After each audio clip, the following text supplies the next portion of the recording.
Bem, se a emissão de som da rabeca é também uma prática comunicativa, ou seja, quando eu toco um instrumento eu também estou comunicando alguma coisa, é porque ela de alguma forma se torna inteligível para nós e para outros que a escutam, né?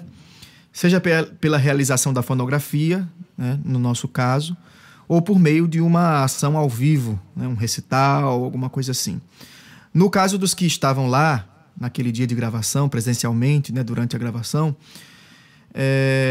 e os que estavam nesse ritual, né, de gravação, estavam também operando certas transferências vitais na transmissão de conhecimento.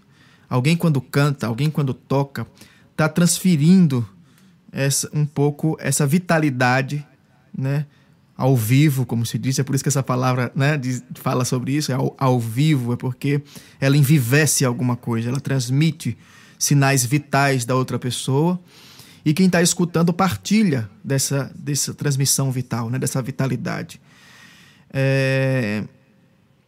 Além disso, a rabeca, nesse caso, está mobilizando uma certa retenção das memórias musicais desse rabequeiro ticuna. Então ele está transmitindo um pouco o que ele rememorou sonoramente ao tocar aquela rabeca para ser gravada pelos antropólogos, né? Então tem aí a questão da memória, tem a questão da afirmação de identidade cultural, ou seja, ele está dizendo assim, sou eu, ticuna, que estou tocando isso aqui agora, né?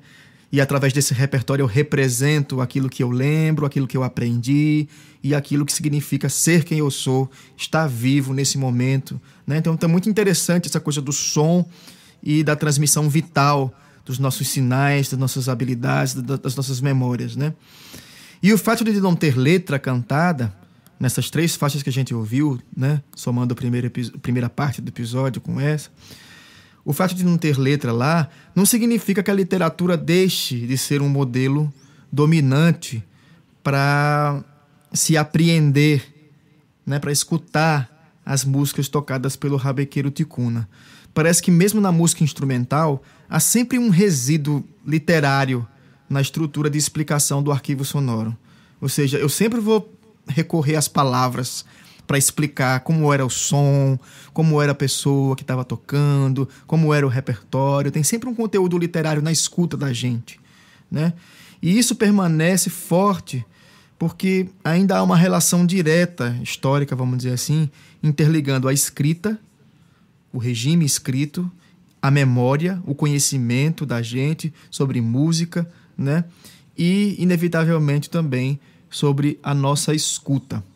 Porque, assim, antes da fonografia existir, que é um fenômeno muito recente na história da humanidade, né?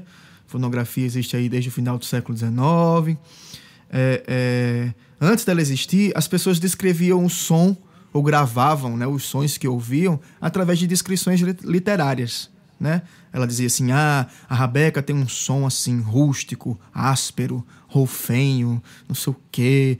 Então, isso foi, ao longo do tempo, induzindo a nossa escuta, né? Nos treinando para escutar a rabeca. E é por isso que a escrita, a memória, o conhecimento é um tripé que faz parte da produção fonográfica, faz parte da produção da escuta da fonografia de rabecas no Brasil, em diferentes contextos como esse, da rabeca entre os ticuna, né? Então, a etnomusicologia, ela influencia nossas ideias sobre as rabecas por aí afora. Vamos detalhar melhor esse ponto, vamos tentar, né? A literatura, ela se arvora, vamos dizer assim, como uma reguladora das técnicas de letramento que enquadraram até mesmo as oralidades da gente, né? Então, quando a gente vai falar, a gente está toda hora corrigindo outra pessoa ou se corrigindo a partir de que referência? A partir da referência escrita, né? Quando a gente fala assim, poxa, fulano fala muito bem, discursa muito bem, quer dizer o quê? Que ele formalmente fala como se escreve praticamente, né? Obedecendo às regras gramaticais, às regras de concordância, de ortografia, de sei lá o quê, de pronúncia, né? Mas essa regulação da oralidade, ela foi migrando para uma regulação sonora também na música instrumental, né? É como se você tocar bem é tocar como está escrito na partitura, né? Então é como se uma coisa escrita regulasse uma coisa tocada, uma coisa falada, né? É como se uma tivesse autoridade sobre a outra. Ou seja, a literatura foi operando e se afirmando como central na epistemologia ocidental do som e da fala, e, consequentemente, na forma com que escutamos música e como classificamos as músicas, como separamos, distinguimos, né? Inclusive, como distinguimos os sons de rabecas em relação aos sons de violinos, por exemplo, né? E é por isso que, inevitavelmente, quando lemos os títulos das faixas desse disco, né? A gente lê lá, faixa 1 da Rabeca, Mazurca, faixa 2, Hino de Santa Cruz, faixa 3, que foi essa que a gente ouviu agora, chama Acorda Maria Bonita. Só os títulos escritos, né? Meio que já vai levando a gente, através da literatura, a julgar o que a gente vai ouvir. Antes mesmo de ouvir, você escuta assim, Acorda Maria Bonita. Então você já tá criando representações do som que você vai ouvir. E tudo que você for ouvir a partir desse título, você vai comparar com o que você esperava, com a sua expectativa que foi criada, né? Mas será que é simples assim jogar os sons que uma rabeca entre os ticuna produziu, né? Vamos ver. Assim, certas formas de expressão sonora, como essa, né? Ainda que categorizadas como mazurcas, né? Ou hinos e tal, ou seja, como se fosse pertencente ao repertório branco, do branco invasor e tal, eles podem, na verdade, encenar ou ritualizar certos conhecimentos que foram incorporados por tradições não brancas, por tradições ticuna, né? É como se, depois do contato interétnico entre indígenas e não indígenas, foi preciso regular, foi preciso fazer um equilíbrio entre as informações que chegavam, da música que chegava não indígena, e os conhecimentos que os indígenas já tinham nas suas sonoridades, nas suas musicalidades. Quando esse contato acontece, o que a gente precisa? Tanto os indígenas como os não indígenas, eles precisam criar grades de comunicação, de inteligibilidade a partir do que está acontecendo ali, né? Inclusive porque essas tradições diferentes não permanecem sempre as mesmas do passado idealizado. Elas estão em transformação constante e parece que às vezes até acelerada essa transformação quando a gente vê o encontro, né? O contato interétnico, vamos chamar assim. Porque, afinal de contas, as tradições implicam também em traduções, né? Então, eu tenho minha tradição musical, X. De repente, eu encontro um estrangeiro que tem outra tradição musical. Quando a gente se encontra para fazer música, o que acontece? Um tem que traduzir um pouco a tradição do outro, né? E ao fazer esse processo de traduzir a música do outro para o seu mundo, acabam se criando novas coreografias de sentido. A música ganha novos sentidos. Então aquilo que para mim, Acorda Maria Bonita, tem um sentido X, na medida em que ela se encontra com outro mundo de referências musicais, sonoras, essa Acorda Maria Bonita ganha novos sentidos, né? Então, esses regimes sonoros específicos da rabeca entre os ticuna não podem ser julgados muito apressadamente, né? Acho que a gente já falou isso na primeira parte do episódio. A gente precisa prestar atenção em quais são as codificações que estão em jogo nessas traduções de tradições, né? Porque elas são necessárias para a gente explicar melhor, para a gente aprofundar melhor esse repertório que está sendo performado.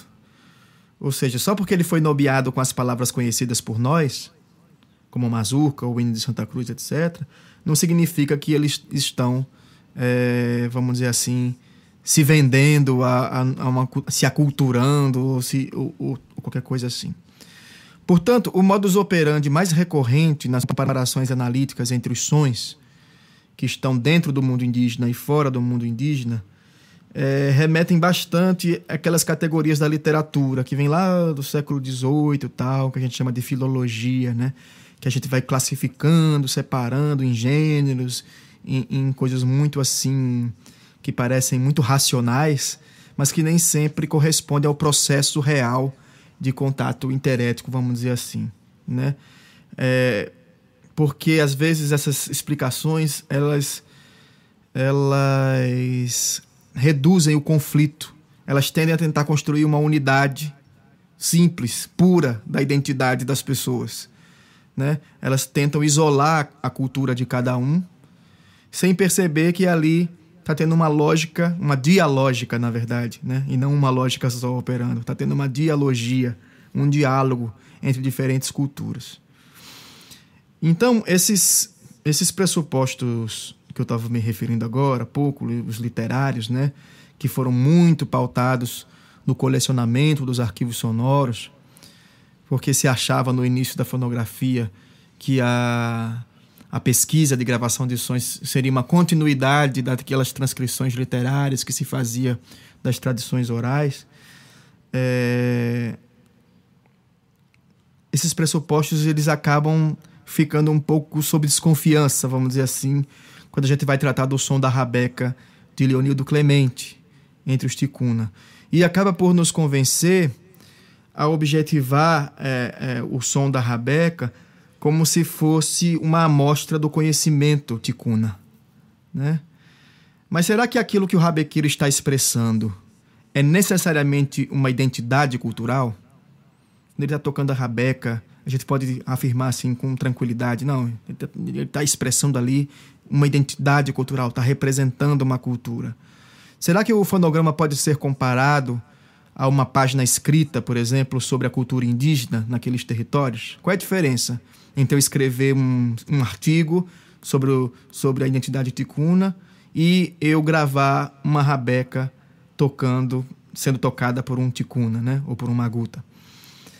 Será que o repertório tocado na rabeca ticuna testemunha deformações culturais, do contato interétnico, ou em relação à cultura indígena e não indígena? Enfim, são muitas perguntas. Eu acho que o podcast aqui traz mais perguntas do que respostas, porque a gente quer mais trazer uma reflexão, né, do que sentenciar qualquer coisa como dono da verdade, ou qualquer coisa assim, né? O fato é que toda a história contada sobre esses fonogramas no encarte do álbum pode mudar um pouco, né, a partir de quem escuta essa rabeca e de quem examina ou de quem produz análise sobre os ticuna. Mas alguma coisa interessante acontece quando tentamos reconectar o som da rabeca com o rabequeiro que produziu aquele som e com o pesquisador que gravou, ou seja, contextualizar as condições de gravação. Então não é só um som de uma rabeca qualquer, é o som da rabeca que o Leonildo tocou naquele lugar, naquele dia, porque encontrou com um antropólogo que também era rabequeiro, estava com uma rabeca, emprestou a ele, estava com um microfone, gravou. Quer dizer, tudo isso está implicando no que é esse fonograma, né? Porque quando a gente faz essa religação, a gente acaba melhorando a nossa percepção crítica do som das rabecas. E assim, quem sabe, a gente consegue produzir outras escutas. Então, você já percebeu quando vocês descobrem, por exemplo, a história de uma música, uma canção da MPB, que você sempre ouve, você gostava, mas você nunca tinha ouvido o compositor falar sobre como foi o dia que ele compôs, por que ele compôs, o que motivou. E aí, o dia que você escuta essa história, você começa a ouvir aquela música de uma forma diferente. Que você começa a ligar o que você está ouvindo com a memória do que você... da informação que você recebeu, né? Então isso ressignifica a escuta, ressignifica o som, os instrumentos que estão ali, os músicos que estão ali, né? Então acho que essa é um pouco a lição que a gente fica tentando refletir, né? Para encurtar essa distância que às vezes é muito produzida de forma muito forte, essa distância entre o pesquisador e o pesquisado, né? Entre quem está gravando e quem está sendo gravado. Então a gente precisa reduzir essa distância para constituir esse arquivo sonoro de uma forma mais dialógica, mais crítica, mais aprofundada, para a gente se permitir escutar essa rabeca aqui, ó, quase 20 anos depois dela ser tocada, né? Foi tocada a milhares de quilômetros da onde eu estou gravando aqui esse podcast. E mesmo assim, a gente está ouvindo ela e tentando promover alguma aproximação, uma reaproximação desses universos, né?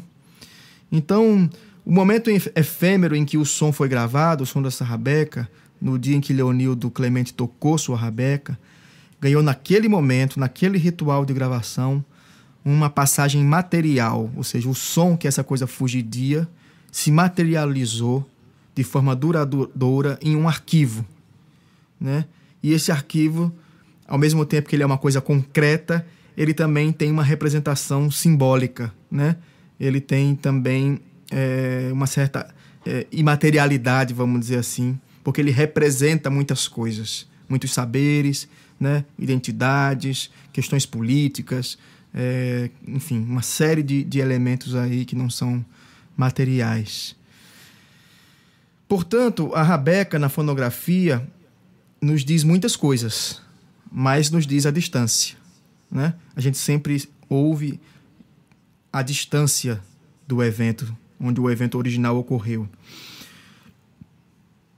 Então, para a gente resolver essa questão, o que é que normalmente se faz?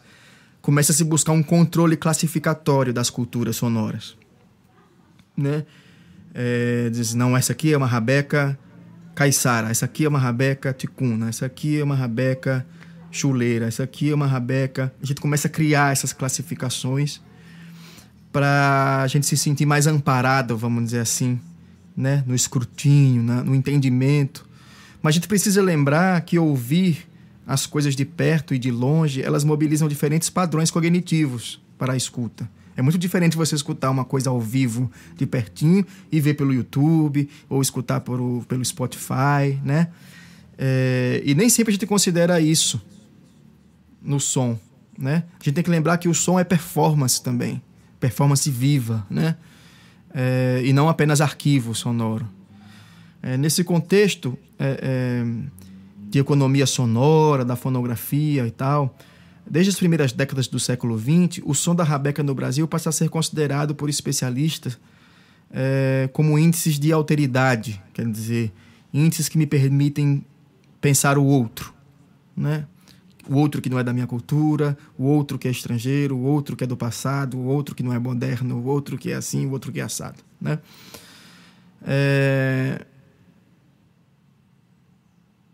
Com muitos pesquisadores, né, interessados nessa questão. E é por isso que o Leonildo entra aí nessa cota, vamos dizer assim, né, de informantes locais para o processo de conhecimento da antropologia. Só que aí parece que cada vez mais eu fico menos interessado no conteúdo do que ele tocou e mais interessado no como ele tocou, ou no porquê ele tocou, né? Por que ele se dispôs a gravar aquela rabeca? Ou o que a gente está fazendo quando a gente está gravando? A gente está preservando? Gravar é preservar? Ou gravar é experimentar? Ou gravar é transmitir? Ou gravar é apenas fixar? Quer dizer, são muitas questões para a gente pensar o que é que está acontecendo quando a gente grava.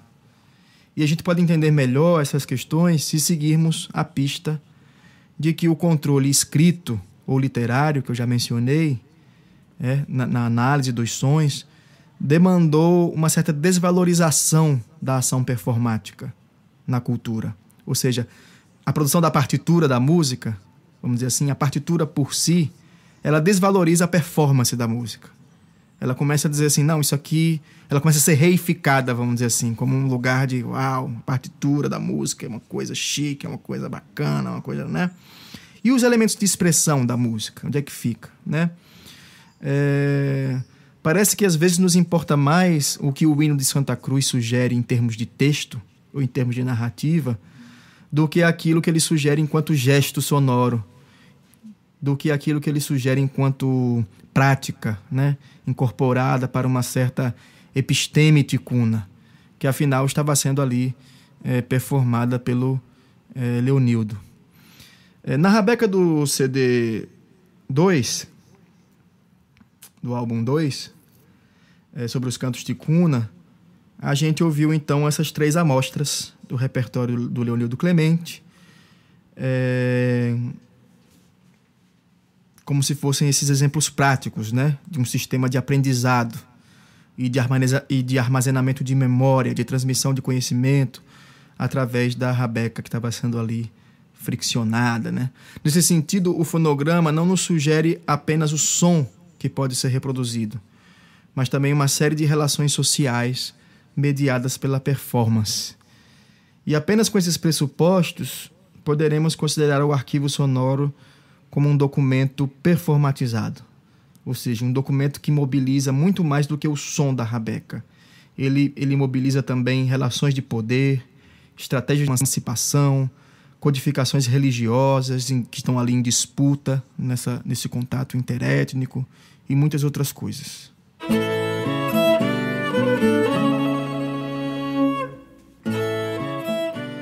Pois bem, minha gente, ouvimos então na segunda parte desse episódio o último fonograma, chamado Acorda Maria Bonita, né, ao som da rabeca de Leonildo Clemente, e tentamos aqui deixar algumas chaves de análise, né, desses fonogramas, tentando principalmente trazer alguma dimensão da praxis, né, ou da prática sonora em relação às rabecas gravadas entre os ticuna. Tentamos refletir um pouco sobre como elas participam da transmissão de conhecimento, né? Como elas participam dos modos de intervir no mundo, de se afirmar como indígena, tanto nas dimensões estéticas quanto nas dimensões políticas, né? Das representações que estão em jogo ali, inclusive as representações fonográficas, né?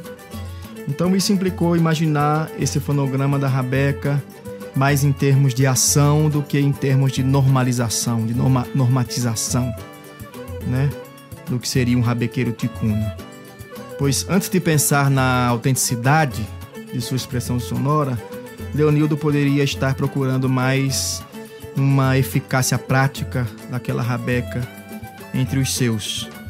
Por isso, fechamos a segunda e última parte deste episódio com as perguntas que nos moveram inicialmente, que foram, afinal de contas, o que é possível ouvir de uma rabeca através de um arquivo sonoro?